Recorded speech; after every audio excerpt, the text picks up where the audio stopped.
Here I have Peugeot Expert, and let me show you in this video how to reset home screen layout on Apple Car.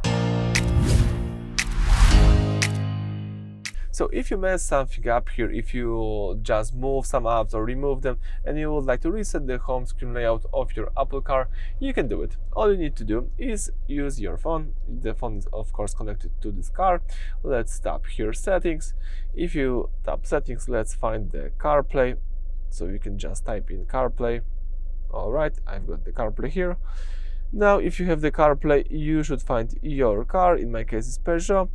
And you can tap here home screen layout, and here you can move some changes manually, but you can also tap here reset in the upper right corner, choose here reset home screen layout, and you just bring back the default view of the home screen layout.